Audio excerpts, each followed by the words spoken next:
우리는 이제 농담과 수수께끼의 전쟁 두 번째 서곡에 들어왔습니다. 처음 듣는 사람들을 위해 간단히 설명하자면 농담과 수수께끼의 전쟁은 배트맨 시리즈에서 많은 기대를 받고 있는 새로운 이야기입니다. 저는 특히 이 이야기를 좋아하는데 조커와 리들러가 서로 싸우는 내용을 다루고 있기 때문입니다. 이 이야기는 배트맨 제로 이어서 이어지는 이야기입니다. 배트맨 관련 모든 콘텐츠는 설명란의 재생 목록에서 확인할 수 있으며 제 메인 페이지에서도 볼 수 있습니다. 조금 더 이해를 돕기 위해 설명하자면 배트맨 제로 이어는 2011년 DC에서 뉴 52를 처음 시작하면서 배트맨의 새로운 기원을 이야기한 작품입니다. 지난 영상에서는 첫 번째 이야기인 시크릿시티 시트를 다뤘습니다. 이 이야기는 조커의 기원을 다룬 내용인데 마지막 부분을 제외하고 설명드렸습니다. 이유는 그 마지막 내용이 이번 이야기와 직접적으로 연결되기 때문에 이전 영상보다는 여기서 다루는 것이 더 적절하다고 판단했기 때문입니다. 시크릿시티에서는 브루스 웨인이 배트맨으로서의 역할을 준비하는 과정이 나옵니다. 그는 자신의 능력을 발견하고 범죄자들과 맞서며 어떻게 행동해야 할지 알아가고 있었습니다. 이야기가 중반부에 들어서야 비로소 배트맨의 복장을 입고 우리가 아는 망망토를 두른 십자민 우로 거듭나게 되었습니다. 결국 그는 레드 후드라는 인물과 맞서 싸우게 되었고 그 싸움은 레드 후드가 AC 케미컬의 화학 물질 탱크에 빠지면서 끝을 맺게 됩니다. 이 장면은 굉장히 중요한데 레드 후드가 AC 케미컬의 화학 물질에 빠지는 장면은 조커의 기원 이야기 중 가장 자주 언급되는 킬링 조크의 상징적인 장면이기 때문입니다. 이전에 생략했던 요소 중 하나가 바로 이 맥락과 직접적으로 연결됩니다. 레드 후드가 화학 물질 탱크에 빠진 후 수색을 했지만 시체는 발견되지 않았습니다. 이 장면은 킬링 조크의 기원을 강하게 암시합니다. 즉, 조커가 될 사람이 탱크에 빠져 탈출했고 극적으로 변한 외모 때문에 미쳐버렸다는 이야기를 암시한 것입니다. 이는 원작 킬링 조크에서 말한 하루의 나쁜 일로 충분하다라는 상징적인 대사를 완벽히 담고 있습니다. 그 후 밝혀진 사실은 레드 후드 갱의 원래 리더였던 리암 디스탈이라는 인물의 존재였습니다. 문제는 리암이 이미 살해된 상태였고 그의 시신은 사망 시점을 감추기 위해 가성소다에 버려졌다는 점이었습니다. 그 결과 리암이 AC 케미컬 사건 며칠 전, 몇 주 전, 혹은 몇 달 전에 죽었는지 아무도 알 수 없었습니다. 이로 인해 조커가 될 인물이 레드 후드 갱을 얼마나 오랫동안 이끌었는지 알 수 없는 상태가 되었고 이 사실은 사건에 흥미로운 반전을 더하며 모든 것이 겉으로 보이는 것과 다를 수 있다는 것을 보여주었습니다. 이 이야기를 영상에 포함하고 싶었던 이유는 배트맨, 알프레드, 그리고 다른 인물들이 고담시의 본질과 배트맨이 폭력을 억제하기 위해 두려움을 사용하는 방식에 대해 이야기하던 도중 리들러가 갑자기 등장했기 때문입니다. 시크릿시티 스토리라인에서 리들러는 원래 에드워드 니그마라는 이름으로 알려져 있었으며 브루스 웨인의 부모가 죽고 브루스가 훈련을 마치고 돌아오기 전까지 웨인 엔터프라이즈를 맡고 있던 필립 케인의 고문 역할을 했습니다. 브루스가 웨인 엔터프라이즈의 수장 자리를 되찾은 후 에드워드 니그마는 고문 자리에서 물러났습니다. 이제 그가 리들러로 변신한 모습이 처음으로 등장한 것입니다. 이 순간은 매우 흥미롭습니다. 리들러로서의 에드워드 니그마는 복잡하고 치밀한 계획으로 유명합니다. 그의 계획은 작을 때도 있고 거대할 때도 있습니다.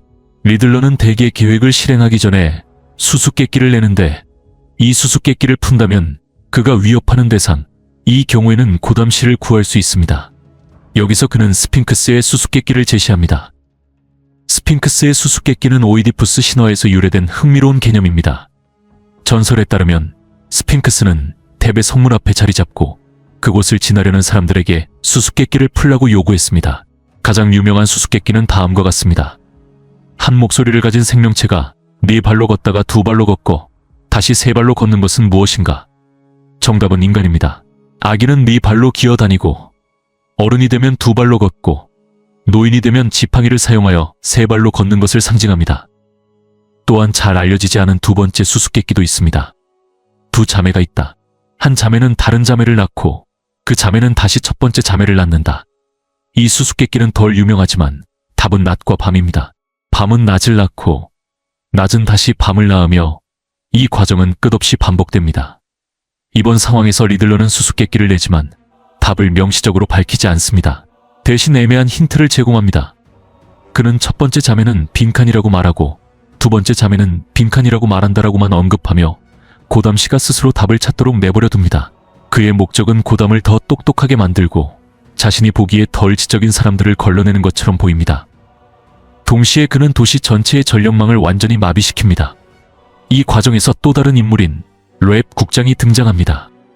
그는 고든 국장이 직책을 맡기 전에 경찰을 이끄는 인물입니다. 이 시점에서 배트맨의 고담에서의 활동은 아직 비교적 초창기입니다. 고든 국장이 어느 정도 경찰을 배트맨에 뒤쫓는 데서 물리적으로 막아주지만 둘은 아직 완전히 협력하는 관계가 아닙니다. 브루스 웨인은 고든 국장을 신뢰하지 않습니다. 이 불신은 이후에 더 자세히 다뤄지겠지만 현재로서는 경찰 대부분이 배트맨을 적대시하고 있다는 점이 중요합니다. 이는 크리스토퍼 놀란의 다크나이트 3부작에서 배트맨이 처음 등장했을 때 법 집행기관의 회의적이고 불신 가득한 반응을 떠올리게 합니다. 하지만 스콧 스나이더의 배트맨 이야기는 엄격한 시간 순서에 따르지 않습니다. 어느 정도의 진행이 있긴 하지만 스나이더는 여러 이야기를 엮어 복잡한 구성을 만듭니다. 이러한 서사 스타일은 제가 뉴 52 배트맨 이야기를 다시 돌아보고 깊이 다루고 싶은 이유 중 하나입니다. 뉴 50T는 많은 요소들이 서로 연결되어 있는 특징이 있습니다. 그중 하나는 사람들의 뼈가 통제 불가능하게 자라는 이상한 사건입니다. 처음에는 다른 이야기와 관련이 없는 것처럼 보이지만 작은 카메오와 디테일이 더 깊은 연결고리를 암시합니다. 예를 들어 이후 포이즌 아이비가 되는 파멜라 아이슬리가 등장해 단서를 제공합니다. 그녀는 해골 같은 외모를 한 누군가가 몰래 드나드는 모습을 목격하며 그가 책임이 있을 수 있다고 암시합니다. 이러한 부차적인 이야기는 브루스 웨인이 고담을 휩쓰는 혼돈과 싸우면서도 경찰이 범죄 해결이 아닌 배트맨 체포에 집중하는 상황에서 균형을 잡아야 한다는 점을 보여줍니다. 한편 누군가가 사람들의 몸 안에서 뼈가 통제 불가능하게 자라며 신체를 파괴하는 끔찍한 사건을 일으키고 있었습니다. 이런 혼란 속에서 브루스 웨인은 고든 국장과 처음으로 직접 대면하게 됩니다. 이 만남에서 브루스는 고든에 대한 불신을 드러냅니다. 두 사람의 긴장은 단계적으로 전개되며 첫 번째 단계는 이 대면이고 두 번째는 병원에서의 또 다른 만남으로 이어집니다. 브루스 웨인과 고든 국장의 관계가 발전하는 세 번째 단계는 고든이 배트맨을 구하고 자신의 이야기를 들려주는 순간입니다. 이 장면은 다양한 주제를 연결하며 풍부하고 복합적인 서사를 완성하는 중요한 순간입니다. 고든 국장의 역할은 그가 뜻밖의 웨인 저택을 방문하면서 더 깊어집니다. 이 방문은 고든이 브루스 웨인이 배트맨임을 알기 때문이 아니라 브루스의 고담 귀환과 도시를 되살릴 희망에 대한 호기심 때문입니다. 처음에 고든은 저택 주변을 살피며 무언가 숨겨져 있을 가능성을 의심합니다. 그는 저택 아래에 배트케이브 같은 것이 있을지도 모른다고 생각하지만 정확히 무엇을 찾는지 확신하지 못합니다.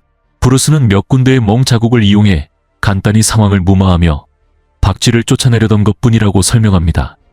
이 변명은 고든의 의심을 잠재우기에 충분했고 덕분에 브루스의 비밀은 안전하게 지켜졌습니다. 이후 이야기는 루시우스 폭스로 전환되며 뉴 50와 이전 작품들에서의 그의 묘사 사이의 뚜렷한 차이를 보여줍니다. 루시우스 폭스는 처음 1979년 배트맨 3007에서 등장했으며 당시 크라이시스 온 인피니트 어스 사건 이전의 타임라인에서는 브루스 웨인이 직접 고용하여 웨인 재단을 감독하게 했습니다. 하지만 뉴 52에서는 그의 역할이 다크나이트 3부작에서의 묘사와 더 밀접하게 연결됩니다. 이러한 변화는 영화 팬들에게 친숙한 요소를 추가하면서도 만화가 단순히 영화를 그대로 재현하는 것이 아님을 보여줍니다. 뉴 50P는 이러한 균형을 유지하여 영화로 배트맨을 접한 독자들에게 익숙하면서도 독특한 경험을 제공합니다. 만화는 영화와 차별화되면서도 캐릭터와 이야기를 독자들이 익숙하게 느낄 수 있도록 적절한 균형을 맞춰야 합니다. 이러한 맥락에서 헬펀이라는 인물이 등장합니다. 루시우스 폭스의 고용 배경은 브루스 웨인의 아버지와 연관되어 있으며 이는 크리스토퍼 놀란의 해석과 비슷하게 그려집니다. 루시우스는 헬펀이 혁신적인 나노 의학 연구를 진행하고 있었다고 설명합니다. 그의 연구 목표는 분자 구조를 변경하여 뼈를 강화하는 것이었습니다. 이를 통해 높은 곳에서 떨어지더라도 뼈가 충격 순간에 단단해져 뇌를 보호하고 골절을 방지할 수 있다는 아이디어였습니다. 이 개념은 내부 장기, 예를 들어 뇌나 위장이 충격으로 손상되면 어떻게 될 것인가 하는 실적인 의문을 불러일으켰지만 군사적 용도로는 엄청난 잠재력을 가지고 있었습니다. 전투 중 뼈가 부러지지 않는 병사를 만들거나 심지어 방탄 피부를 개발하는 것이 가능했기 때문입니다. 하지만 이야기는 어두운 방향으로 전개됩니다.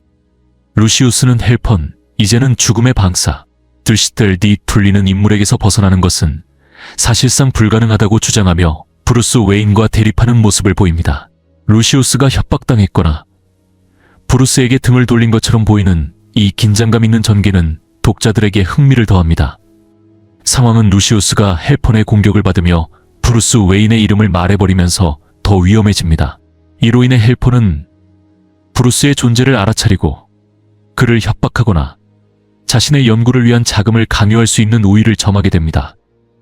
하지만 브루스가 헬펀을 일시적으로 제압하며 상황이 전환됩니다. 브루스와 루시우스는 가까스로 탈출하는 데 성공합니다. 탈출 과정에서 루시우스는 헬펀의 실험으로 인해 발생한 상태를 완화하는 기본 치료제를 브루스에게 주사합니다. 이 사건은 곧 브루스 웨인과 고든 국장의 두 번째 만남으로 이어집니다. 이 장면이 중요한 이유는 브루스와 루시우스가 탈출을 시도하던 중 헬펀이 다시 등장했기 때문입니다. 상황이 절체절명의 순간에 이르렀을 때 고든 국장이 나타나 몇 발의 총격으로 헬펀을 물러나게 만듭니다. 이 브루스와 고든의 만남은 왜 스콧 스나이더의 배트맨 시리즈가 그렇게 매력적인지를 보여줍니다. 이 시리즈는 단순한 줄거리 전개에 그치지 않고 캐릭터와 그들의 성장에 큰 초점을 맞추며 독자들에게 깊은 인상을 남깁니다. 어린 브루스 웨인은 부모님이 돌아가시기 직전 바로 그날 고든 국장과 함께 순찰을 나간 적이 있었습니다. 이 순찰에서 고든은 고담의 여러 지역을 보여주며 도시가 어떻게 운영되고 거리를 어떻게 감시하며 시민들의 안전을 지키는지 설명했습니다. 하지만 이 순찰 도중 브루스에게 강렬한 인상을 남긴 사건이 벌어졌습니다. 순찰 중 한순간 고든의 동료였던 댄 경관이 특정 장소로 들어갔다가 매우 고급스러운 외투를 입고 나왔습니다. 어린 브루스는 호기심에 그 외투가 어디에서 왔는지 물었고 당시 고든은 고담 시민들이 감사의 표시로 경찰에게 준 선물이라고 대답했습니다. 하지만 브루스가 자라면서 알게 된 진실은 달랐습니다. 그 외투는 감사의 선물이 아니라 일종의 뇌물이었습니다. 현금 대신 고급 품목을 제공해 경찰이 부정행위를 눈감아주도록 만들었던 것입니다. 이 경험은 브루스에게 고담의 부패에 대한 깊은 인식을 심어주었고 도시의 어두운 현실을 이해하는 데 큰 영향을 미쳤습니다. 브루스 웨인은 고담 경찰과 고든 국장에 대해 깊은 불신과 분노를 품고 있었습니다. 이 감정은 경찰이 본질적으로 부패했다고 믿는 그의 생각에서 비롯되었습니다. 특히 그의 부모가 살해된 사건과 경찰의 무능, 태만, 부패가 연결되어 있다고 여겼기에 그 분노는 더욱 컸습니다. 결국 브루스는 고든의 총을 잡아들고 그를 겨누며 어린 시절부터 쌓아왔던 분노를 쏟아냈습니다. 그는 경찰이 자신의 부모를 지키지 못했으며 그들의 실패가 부모님의 죽음의 직접적인 원인이 되었다고 비난했습니다. 그 후 브루스는 의심을 확인하기 위해 헬펀이 동료들과 함께 활동 중이라고 알려진 위성기지 중 한 곳으로 향합니다. 같은 시점에 고든 국장은 에드워드 니그마로부터 한 통의 편지를 받습니다. 이 편지에는 더 어두운 전개를 암시하는 내용이 담겨 있었습니다. 동시에 랩 국장이 다시 등장하며 배트맨에 대한 단속을 주도합니다. 랩 배트맨을 법질서를 해치는 자경단으로 간주하며 반드시 멈춰야 할 악당으로 묘사합니다. 이후 펼쳐지는 이야기는 배트맨이 겪는 초기의 가장 큰 도전 중 하나를 보여줍니다. 고담이 혼란 속으로 빠져들고 있는 가운데 그는 경찰의 강한 반대에도 불구하고 자신의 사명을 이어가야 했습니다. 이러한 초창기 경험들은 브루스가 고담의 질서를 세우기 위해 얼마나 어려운 길을 걸어야 했는지를 여실히 드러냅니다. 이 이야기들이 흥미로운 이유 중 하나는 배트맨의 성장을 보여주기 때문입니다.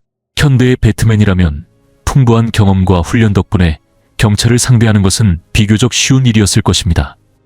그는 뛰어난 기술로 그들을 빠르고 효율적으로 무력화할 수 있을 테니까요.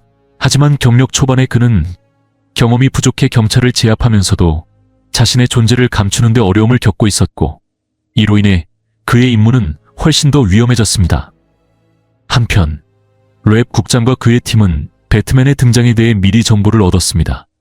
처음에는 이것이 직접적으로 드러나지 않았지만 배트맨은 곧 긴박한 상황에 빠지게 됩니다. 그는 공격을 받고 약간의 부상을 입으며 가까스로 탈출합니다. 결국 고든 국장이 그를 구해주며 브루스 웨인과 고든의 세 번째 중요한 만남이 이루어집니다. 이 만남에서 고든은 리들러가 배트맨의 능력과 동선을 예측하고 이를 퍼뜨렸다는 사실을 설명합니다. 이를 통해 로앱 국장과 그의 부하들은 배트맨의 행동과 이동 경로를 정확히 예측할 수 있었고 이에 맞춰 준비를 할 수 있었습니다. 이러한 상황 속에서 고든은 브루스 웨인이 고담 경찰의 부패에 대해 제기한 비난에 대한 자신의 관점을 공유합니다. 우리가 알게 된 사실은 고든이 브루스 웨인을 어린 시절 순찰에 데려갔던 당시 그는 고담에 온 지 단 3주밖에 되지 않았다는 점입니다. 폭력과 부패가 만연한 시카고에서 막 온 고든은 고담이 더 나은, 더 깨끗한 도시일 수 있다는 희망을 가지고 있었습니다. 그러나 그는 고담에도 부패가 깊이 뿌리내려 있다는 불길한 예감을 떨칠 수 없었습니다. 그럼에도 그는 딸과 아들을 위해 긍정적인 태도를 유지하려 했습니다. 고든이 브루스에게 고담 시민들이 감사의 마음으로 외투를 준 것이라고 말했을 때 그는 브루스의 얼굴에서 희망을 보았지만 이는 결국 브루스의 환상을 산산조각 냈습니다. 죄책감과 호기심에 사로잡힌 고든은 외투의 출처를 조사하기 시작했고 부패의 복잡한 연결고리를 발견했습니다. 그의 동료, 수많은 경찰관들, 심지어 RF까지도 불법적인 개싸움, 뇌물수수, 기타 범죄 행위에 연루되어 있었습니다. 그 부패의 규모는 충격적이었으며 드러난다면 리시코법, 조직범죄 영향법을 포함한 심각한 법적 결과를 초래할 수 있는 수준이었습니다. 이 폭로는 고담의 어두운 면모를 드러낼 뿐 아니라 브루스 웨인이 경찰과 그들의 체계적 실패에 대해 더욱 불신을 갖게 만든 사건이었습니다. 고든 국장은 브루스 웨인에게 경찰 내부의 부패를 발견한 후 다시 순찰 근무를 나갔을 때의 이야기를 들려줍니다. 그 시기에 그는 누군가가 풀어놓은 개들에게 습격당했는데 생존하기 위해 어쩔 수 없이 개들을 죽여야 했습니다. 이후 고든은 자신의 동료였던 파트너가 이 공격을 계획했다는 사실을 알게 됩니다. 이는 부패한 경찰들 사이에서 고든이 살아남을지 여부를 놓고 벌어진 잔혹한 내기였던 것입니다. 이 사건은 고담 경찰 부서의 부패가 얼마나 심각한지를 절실히 보여주었고 동료 경찰의 생사가 그들에게 전혀 중요하지 않았음을 드러냈습니다. 고든은 자신의 이야기를 브루스에게 털어놓지만 이야기가 끝나기도 전에 브루스는 대화를 중단하고 사라집니다. 이는 배트맨이 대화를 중간에 끊고 사라지는 익숙한 장면을 예고하는 순간이 됩니다. 중요한 점은 고든은 브루스 웨인과 배트맨이 동일 인물이라는 사실을 전혀 모르고 있다는 것입니다. 그에게 있어 두 사람은 완전히 다른 존재입니다. 그러나 브루스가 고담으로 돌아오면서 고든은 자신이 과거의 브루스를 어떻게 기억하는지 되돌아보며 어려운 질문에 직면합니다. 나는 이 부패한 체제에 계속 동참할 것인가? 아니면 이에 맞서 싸울 것인가? 이러한 고든의 내적 갈등은 리들러의 본격적인 계획으로 이어지며 그의 성격과 방법을 더욱 자세히 드러냅니다. 앞서 밝혀진 것처럼 리들러의 모든 계획은 수수께끼로 시작됩니다. 이를 제 시간에 해결하지 못하면 그에 따른 결과를 초래합니다. 배트맨은 헬펀이 자신의 옛 동료들을 공격하고 살해한 것이 단순한 복수가 아님을 깨닫습니다. 헬펀은 리들러를 위해 일하고 있었던 것입니다. 리들러의 궁극적인 목표는 고담을 완전히 장악하는 것입니다. 그는 고담의 핵심 인프라, 특히 고담 라이트 앤드 파워를 장악했습니다. 전력이 복구될 때 그것은 더 이상 고담의 통제하에 있지 않을 것이며 에드워드 니그마의 지배 아래 놓이게 될 것입니다. 이 모든 계획은 바로 이 순간을 위해 치밀하게 설계된 것으로 고담이 전력을 되찾는 순간 도시는 리들러의 손아귀에 들어가게 되는 것입니다. 고담시는 곧 닥쳐올 허리케인에 직면하게 됩니다. 이 폭풍은 우연히 발생한 자연재해가 아니었으며 이미 고담은 이를 대비하고 있었습니다. 바로 이 점이 에드워드 니그마가 자신의 계획을 실행할 시점으로 이 순간을 선택한 이유입니다. 배트맨은 니그마의 주요 활동 기지로 추정되는 거대한 기상 관측 풍선을 추적하며 리들러가 보내려는 신호를 방해할 수 있다는 것을 깨닫습니다. 리들러의 계획은 고담 라이트 앤드 파워가 도시의 전력을 복구하는 순간 그 신호를 보내 도시 시스템을 장악하는 것입니다. 배트맨은 이 신호를 차단할 방법을 고안해내며 니그마의 계획을 좌절시킬 수 있다고 믿습니다. 이 장면은 긴박한 연출과 함께 다크나이트 리턴즈를 직접적으로 오마주한 멋진 컷으로 강조됩니다. 이러한 세심한 디테일은 스콧 스나이더의 배트맨 시리즈가 특별히 사랑받는 이유 중 하나였습니다. 배트맨이 리들러의 계획을 방해하려는 도중 그는 다시 한번 헬펀과 조우하게 됩니다. 동시에 고든 국장은 에드워드 니그마의 위치를 추적합니다. 고전적인 리들러 스타일답게 니그마는 물체가 유체에 잠겼을 때 받는 압력을 설명하는 물리학 개념인 아르키메데스의 원리를 언급합니다. 그러나 그는 이 개념을 변형된 방식으로 사용하며 자신의 수수께끼 같은 성격을 더욱 부각시킵니다. 한편 헬퍼는 자신의 과거 이야기를 일부 공유합니다. 그의 가문은 제2차 세계대전까지 거슬러 올라가는 전쟁 관련 역사를 가지고 있었습니다. 그의 심리적 붕괴는 여러 단계로 진행되었습니다. 중동에서 아들의 죽음으로 시작된 트라우마는 웨인 엔터프라이즈에서의 해고로 더욱 악화되었습니다. 이러한 사건들은 그를 광기로 몰아넣었고 현재 니그마의 계획에서 도구로 활용되게 만든 배경이 되었습니다. 헬펀이 광기에 빠지게 된 데에는 세 가지 중요한 사건이 있었습니다. 첫째, 나노의학에 대한 극단적인 관점으로 인해 웨인 엔터프라이즈에서 해고되었습니다. 둘째, 제도적 지원 없이는 자신의 목표가 실현 불가능하다는 절망적인 사실을 깨달았습니다. 마지막으로 에드워드 니그마가 개입하여 그의 연구를 자금 지원하며 자신만의 계획을 실행하기 위해 헬퍼를 도구로 이용했습니다. 니그마에게 헬퍼는 동료가 아닌 단순한 수단에 불과했던 것입니다. 배트맨이 헬펀과 맞서면서 그는 헬펀을 설득하려 시도합니다. 리들러가 단지 그를 이용하고 있을 뿐이라고 지적하지만 헬펀은 전혀 흔들리지 않습니다. 헬퍼는 자신이 죽더라도 자신의 연구는 계속 남아 연구되고 영원한 유산으로 남을 것이라고 굳게 믿고 있습니다. 이러한 신념은 헬퍼를 극적으로 보이게 하지만 동시에 비이성적으로 몰아넣습니다. 그는 삶의 목적이 개인적으로 성취하는 것이 아니라 죽음 이후 인류의 미래에 기여하는 것이라고 믿고 있습니다. 대결 도중 배트맨은 헬펀의 몸이 외상을 받을 때 끔찍한 반응을 보인다는 것을 발견합니다. 뼈가 부러질 때마다 그의 사진은 계속해서 성장하고 팽창하며 일종의 재생 과정을 거칩니다. 하지만 이 재생 공식에는 결함이 있었습니다. 이상적인 공식에서는 부러진 뼈가 완벽히 치유될 것입니다. 예를 들어 배트맨이 헬펀의 대퇴골을 부러뜨린다면 그것은 완벽히 복구되어야 합니다. 그러나 결함이 있는 공식은 무질서한 재성장을 초래해 헬펀의 몸 전체 뼈가 통제 불가능하게 자라기 시작합니다. 이 불안정성은 끔찍한 결말로 이어집니다. 싸움이 격화되면서 헬펀의 두개골이 과도하게 자라 결국 그의 뇌를 압박하며 그의 생명을 끝냅니다. 하지만 고담의 전력이 복구되면서 도시의 하늘에는 불길한 모습이 드러납니다. 거대한 물음표가 도시의 스카이라인에 투영되며 리들러의 승리를 상징합니다. 에드워드 니그마는 이제 고담의 시스템을 완전히 장악한 상태에서 대재앙을 일으킵니다. 그는 도시 주변의 안전벽을 폭파시켜 물이 쏟아져 들어오게 하고 고담 시민들을 익사 위기에 빠뜨립니다. 이는 리들러의 정교하고 파괴적인 계획의 절정을 보여주는 순간입니다. 뉴 52의 리들러가 특별히 돋보이는 이유가 바로 여기에 있습니다. 그의 계획은 방대하며 그의 지능은 탁월하고 헬펀 같은 인물을 이용하는 그의 교활함은 그의 전략적 능력을 증명합니다. 리들러의 이전 버전을 잘 모르는 독자라도 뉴 52의 리들러는 깊이 있고 복잡한 캐릭터로 다가와 흥미롭고 동시에 두려움을 자아냅니다. 기존의 리들러가 이렇게 거대한 규모의 계획을 펼친 적은 별로 기억나지 않지만 고담 전체를 파괴하려는 시도는 매혹적이면서도 섬뜩합니다. 그의 계획은 살아남는 것을 충분히 똑똑하게 안전을 찾아내거나 수수께끼를 푸는 이들만의 몫으로 남기며 가장 재치 있는 자들만이 다음 날을 맞이할 수 있도록 만듭니다. 어떤 이야기를 다음에 보고 싶으신가요? 댓글로 남겨주세요.